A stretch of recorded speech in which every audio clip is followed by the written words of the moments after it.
let's go ahead and move on. Let's check out another example. This is a pretty short one, but I really like it. Short and sweet on this one. And so it's white to move in this position. White to move and win. He's not even talking about trying to draw. The guy is going to win. A rook versus two connected passed pawns on the third and the second rank. Normally, when the connected passers get that far, they're winning easily. However, we got some extenuating circumstances here. And the fact of those, the extenuating circumstances is that black is about to get mated. His king has been forced to the side of the board. White's king is over there as well. So black he's fallen into a mating net. Also, another problem, as mentioned earlier, is that the side with the pawns in this endgame versus the side with the rooks, the side with the pawns, it's very, very susceptible to zugzwang because he doesn't have any he doesn't have a way to waste a move. That's his problem. And so in this position, all white needs to do is force zugzwang. Black's got to move and it's mate. Pretty much. So white just plays rook to b1 and it's all over. Just that simple. Because if a2 here, we're just going to take with check and we're going to mop up and we're going to pick off the a2 pawn. And there's no zugzwang here. No zugzwang at all. Black's got plenty of moves. And also, after rook to b1, if not a2, what else does black do? He'll have to go king to h3 and walk directly into a checkmate. So I like this example. We start off right here. I really like this example with rook to b1. This is a great idea, just showing the dangers for black of getting his king to the edge of the board. And also the problem, how white can try to trick his opponent or force his opponent into zugzwang in this type of ending. And so we're going to go ahead and move on here. We're going to be looking at, this is a study by Wotawa in 1953. And I hate to say it, but this one really kind of looks like a study with these doubled pawns on the edge of the board. This stuff doesn't usually happen too much in normal games, but the principles still apply. And so let's take a look here. So this is going to be kind of a theme, similar to theme as what we've examined earlier. But I really like this example, so I want to share it in this video here. So basically, white is trying to win. White's trying to win. He's got the pawn on d7. He's about to promote the pawn to a queen. And black's rook is pretty clumsy where it is on c1. White can start off here. White's got to be careful, though. He can't go too crazy, right? I mean, he can't queen right away because the rook d1 check, he runs right into the skewer. That's a problem. King d2, rook c5, and this is black's defensive strategy. He's going to use the c6 pawn as a crutch, and when white queens, he's going to play rook d5 check. Right? Let's say queen, check. Black is going to be winning now. Black is the one winning now. I mean, he's just got two extra pawns here, essentially. These double pawns only really count as one on the side for white. And so that's black's defensive idea, is to get the rook to c5 and throw this check. White needs to be precise, because if he allows the rook to get to the d-file, it's going to be really easy for black to just corral that pawn. So what white does here, he plays king to e2. This is a very logical move, right? This is extremely logical. It just, you're getting your king away from the d-file, away from these problems with the pawn, away from rook c5, followed by rook d5 check, and all that.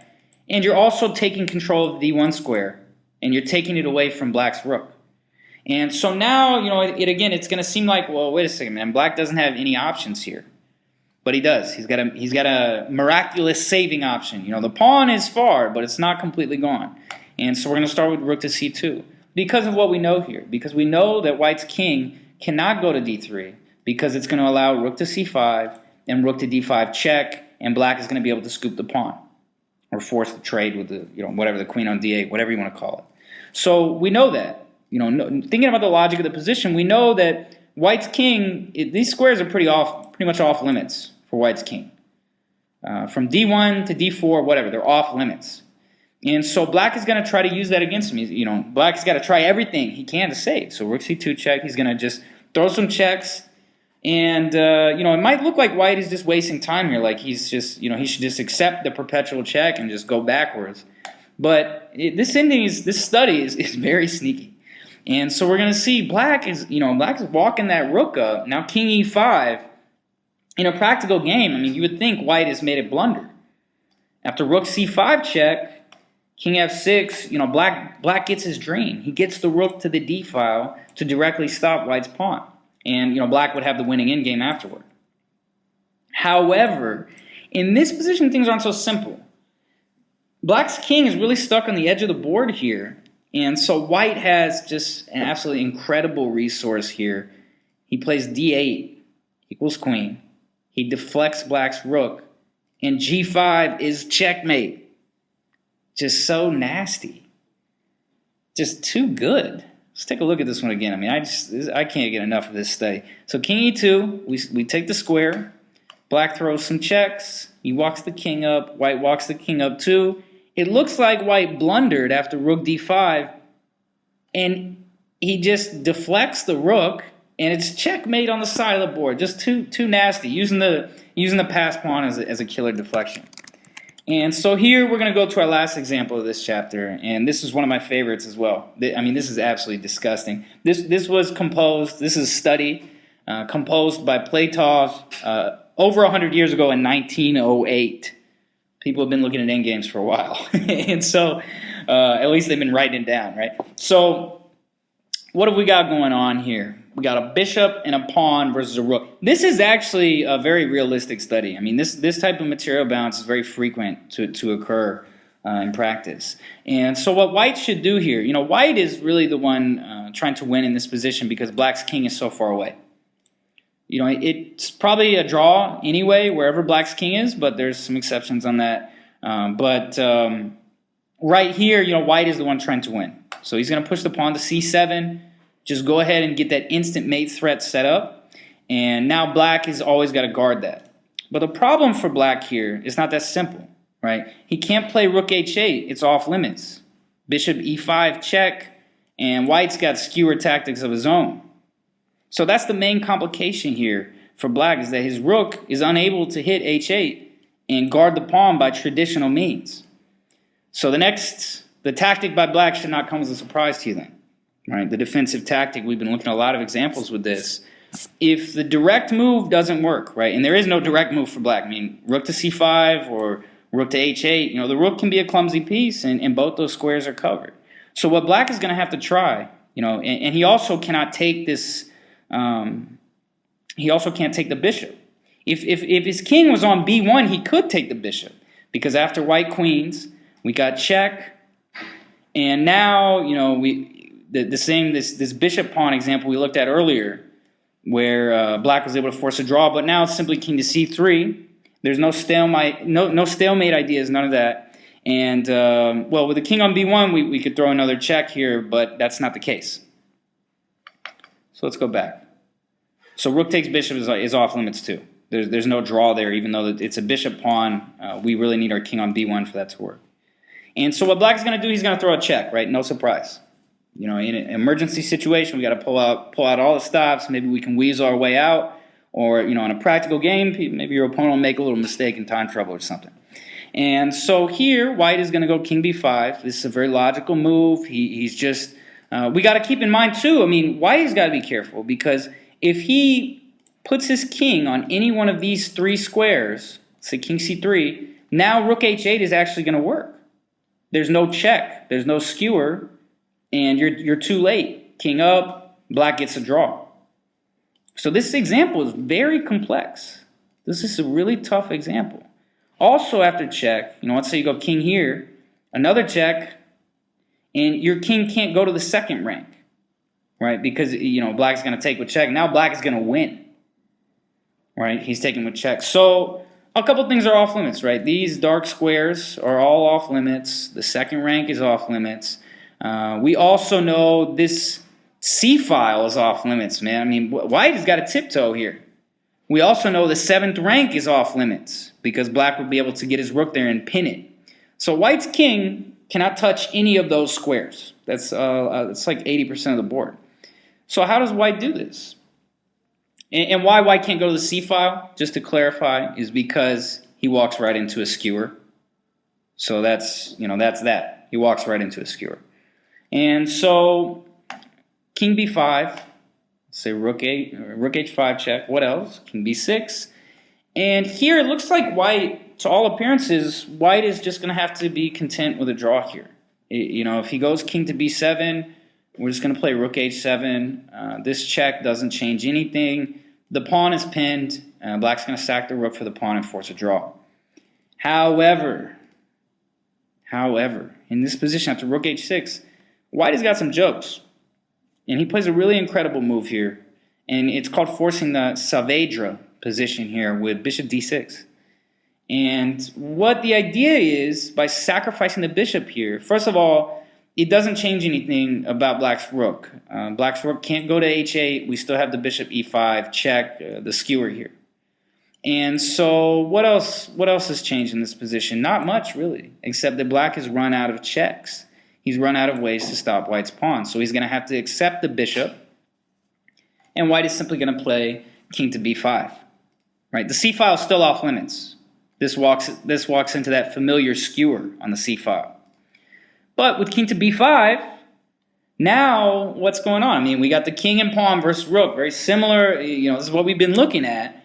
But black's rook has no more checks. He's got no way to go after this pawn here. And so let's see. He's going to throw some checks. I mean, he's going to throw some checks. White still can't go to the c file until he gets to c2, similar to previous examples, right? And so now we keep throwing checks, rook to king to c2, and black has really run out of options as far as stopping the promotion of this pawn. But it's not quite that easy. He hasn't run out of options. Black has got an excellent trick here. Very sneaky. He plays rook d4. And, man, this kind of stuff really does happen in real games. I saw a recent game at the 2012 National Open between Alexander Lindemann and Varuzan Akobian in the Blitz tournament. And Akobian was begging for a draw in a worse ending, and he was using all kinds of stalemate tactics like this. And why I say a stalemate tactic? Because if white makes a queen here, black is going to play rook c4 check. White has got to take the rook, and voila, that's a stalemate. That is a stalemate. So you got to be looking out for this kind of tricks. You know, especially with the opponent's king in the corner like black here, those stalemate tactics can be very just devastating. And so, okay, so let's go back here. Let's go back to the example. So king c2, now rook up. And it looks like white is kind of toast here. I mean, he might just have to promote to a rook and settle for a draw. Because if king to c3, black is just going to repeat moves. He's going to play rook d1. We still can't queen because of the skewer threat. However, this position is just, this example is too good. So we're going to see white is going to promote to a rook. Now rook c4, that's not stalemate anymore. Black has got the a2 square. Also in this position, okay, black was trying to use the fact his king is in the corner to help him stalemate himself. Now it's working against him. White is threatening mate in one, rook a8 check. And black doesn't have any checks to stop this, so black's got he's condemned to a passive defense here. So he's going to have to play rook a4. And now white is just simply with king to b3, just the nastiest move, and black can resign. So, you know, rook versus rook endings 99.9% of the time they're drawn, but when the king is in the corner like this, and our king can get close to it, we can force some sneaky stuff. This is just so nasty, and black can resign here. He has no defense to rook c1 checkmate, and king takes a4. And there's also no stalemate. You can sack the rook all you want. White's just going to take it. You got enough squares. So in this position, white promoted to a rook, threatens mate, black's only defense, and now king to b3, and white just wins on the spot. A very nice trick to remember. Very good trick. And that's it. I mean, white, you know, it's tough to defend two threats at once. Rook c1 mate, king takes a4. And black can resign right here. So that's going to do it for Chapter 7 on Rook Endings. And this is Will Stewart from OnlineChessLessons.net. And I hope you enjoyed this video series. So thanks for tuning in. Hello, you've just watched a free preview video for one of the premium videos in our shop. If you've enjoyed this free preview, please consider buying the full version to help support our team and to help further the chess community by allowing us to release more free content on YouTube. If you would like a 15% discount on any of our videos, simply select the video and type in the code YouTube15 at checkout. Also, if you haven't done so already, please consider subscribing to our channel. It's 100% free and you will be informed of all the free previews and videos that we release in the future. You can do so by going to our channel at youtube.com/onlinechesslessons and clicking the subscribe button. We hope you've enjoyed this video and we appreciate your support. Thanks so much.